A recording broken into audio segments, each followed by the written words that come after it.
Good morning everybody, I am Seema Kaushik and welcome back to this channel. और आज का हमारा टॉपिक रहने वाला है कैपिटल गेन। यस, पीजीबीपी जो कि प्रॉफिट एंड गेन और बिजनेस एंड प्रोफेशन था वो हमारा कंप्लीट हो गया और अब हमारा दूसरा टॉपिक स्टार्ट हो गया, that is capital gain. So capital gain को भी उतने ही आराम से समझना एंड फिर क्या है, धमाका उठने वाला है आपका इनकम टैक्स में भी 20 मार्क्स, राइट। अभी नहीं, अभी सिलेबस बहुत ज़्यादा रहता है। सो आराम से करिए। एंड उससे पहले मैंने 2 सब्जेक्ट पूरे कंप्लीट कराए हुए हैं। लीगल एस्पेक्ट ऑफ बिजनेस तो इतना ज़बरदस्त कराया हुआ है कि बहुत सारे कमेंट देखिए आप, और एक बार आप भी कमेंट करने के लिए मजबूर हो जाएंगे जब आप देखेंगे, राइट। इतने अच्छे से, बहुत अच्छे से करा रखा पूरा का पूरा सिलेबस, राइट। सो वहाँ से आप करिए।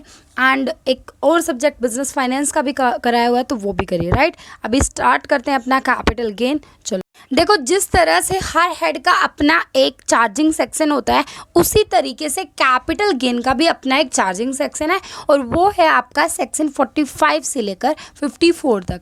मतलब आपको एक सेक्शन याद रखना है, दैट इज़ 45, उसके बाद तो उसका उल्टा हो जाएगा, दैट इज़ 54, राइट। सो इसके अंदर कैपिटल गेन में आपके सेक्शन रहने वाले हैं 45 से लेकर 54 तक, ठीक है। सबसे पहले कैपिटल गेन की डेफिनेशन लिखो। सेक्शन 45 सब सेक्शन 1 में ये जो चार्जिंग सेक्शन है, एनी प्रॉफिट और gain arising from transfer of a capital assets shall be charge under the head capital gain in the same previous year in which transfer took place. क्या बोला? Meaning कोई भी profit और gain जो कि arise हुआ है जब आप ट्रांसफ़र कर रहे हो कैपिटल एसेट्स को, राइट, तो वो आपका कैपिटल गेन के अंदर आ जाएगा। अब यहाँ पर क्वेश्चन ये उठता है कि कैपिटल गेन को निकालने के लिए देखो ध्यान से, यहाँ पर 2 कीवर्ड सबसे इम्पोर्टेंट है, वो है ट्रांसफ़र और दूसरा है कैपिटल एसेट्स, ठीक है। अगर इन 2 वर्ड्स के बारे में आपको पता चल जाए कि कैपिटल एसेट्स क्या होती है और ट्रांसफ़र क्या होता है, तो हमारा क्या चार्जिंग सेक्शन समझ में आ जाएगा। एंड फिर इससे रिलेटेड जो भी कंफ्यूजन है वो सारी की सारी क्लियर हो जाएंगी। अब सबसे पहले पॉइंट्स ये आता है कि ये ट्रांसफ़र का सेक्शन कौन सा है एंड कैपिटल एसेट्स का सेक्शन कौन सा। देखो मैंने पहले भी आपको एक बात बताई थी, जो डेफिनेशन का सेक्शन होता है वो आपका सेक्शन 2 होता है और उसके बाद क्लोज होता है। तो सेक्शन 2 क्लोज 47 में आपका ट्रांसफ़र है और सेक्शन 2 क्लोज 14 के अंदर आपका कैपिटल एसेट्स है, ठीक है। लेना मैंने कैपिटल एसेट लिखना था, है ना, कोई बात नहीं, कैपिटल एसेट लिख लो आप पहले। Capital assets under section 2 close 14। Capital assets का मतलब क्या है, ध्यान से सुनो। देखो सबसे पहली बात तो आप जहाँ पर बैठकर पढ़ रहे हो, मान लो आप चेयर वगैरह पर या फिर टेबल आपके सामने है तो उसके ऊपर बैठकर पढ़ रहे हो, तो क्या ये कैपिटल एसेट्स है? ये जो टेबल जिसके ऊपर आप बैठ के पढ़ रहे हो क्या है? यस, ये आप बोलोगे ये तो हमारी घर की चीज़ है, राइट। फिर आपके घर में जो फ्रिज वगैरह है, टीवी है, कपड़े हैं, कुछ भी है, बर्तन वगैरह कुछ भी है, क्या वो कैपिटल एसेट्स हैं? ये आप बोलोगे ये हमारे पर्सनल है, राइट।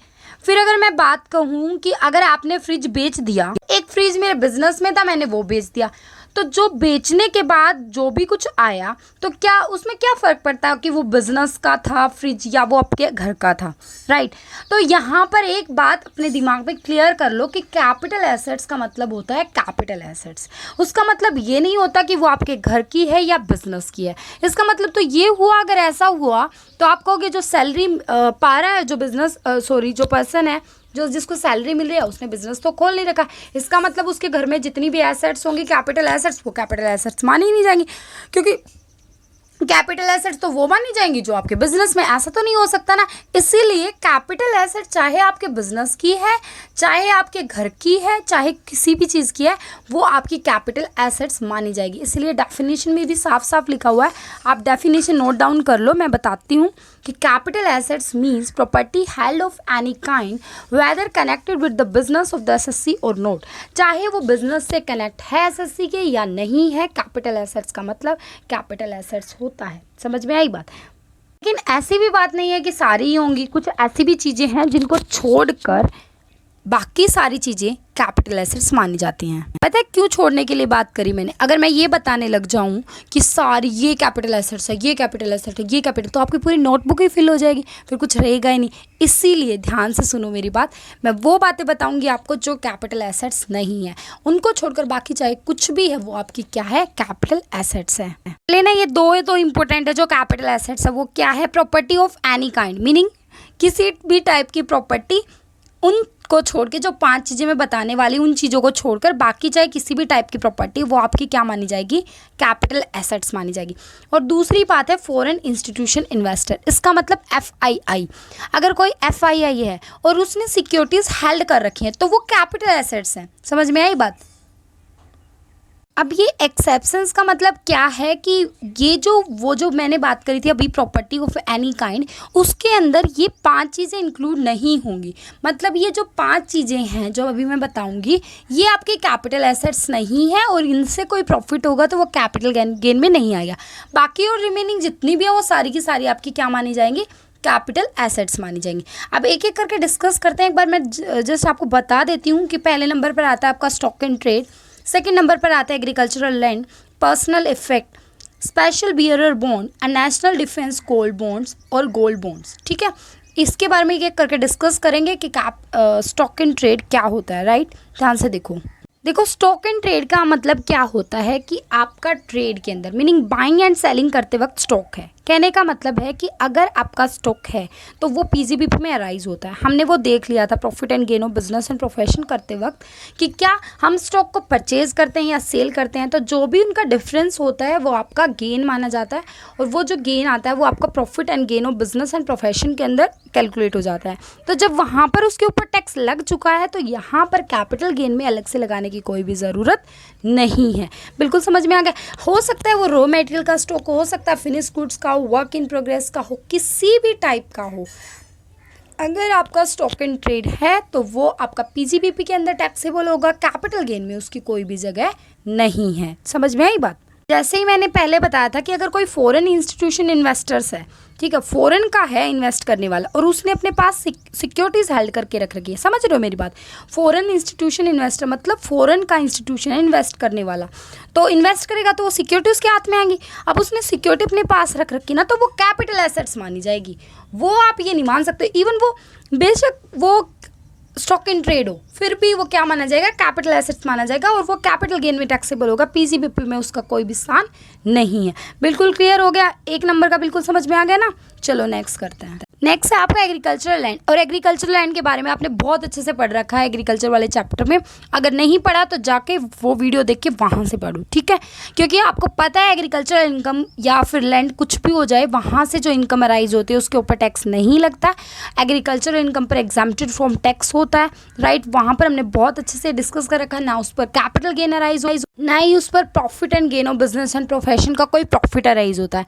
समझ में आई बात? एग्रीकल्चर लैंड से आप बहुत अच्छे से, आपको पता है, नहीं पता तो एग्रीकल्चर वाला चैप्टर देखो, ठीक है? नेक्स्ट करते हैं। देखो नेक्स्ट आता है पर्सनल इफेक्ट, और पर्सनल इफेक्ट बहुत अच्छे से मैं केस से समझाऊंगी। इसको हम कल करेंगे पर्सनल इफेक्ट को, उससे पहले नेक्स्ट समझ लो आप, ठीक है?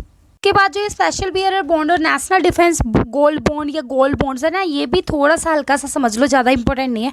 इतना समझो कि कई बार क्या होता है कि गवर्नमेंट को आपके पैसे लेने की ज़रूरत पड़ जाती है आपसे, ठीक है? तो गवर्नमेंट क्या करती है, जैसे कई बार वॉर की सिचुएशन आ जाती है जब गवर्नमेंट को आपसे लोन लेना पड़ जाता है, तो ऐसे केस में जब गवर्नमेंट बॉन्ड इशू करते हैं तो आप जब उनको कुछ देते हो गवर्नमेंट को, तो उस केस में जब वो मैच्योरिटी पीरियड आता है कि गवर्नमेंट जब आपको देती है तो आपके पास तो पैसा आया। राइट, समझ में आई मेरी बात?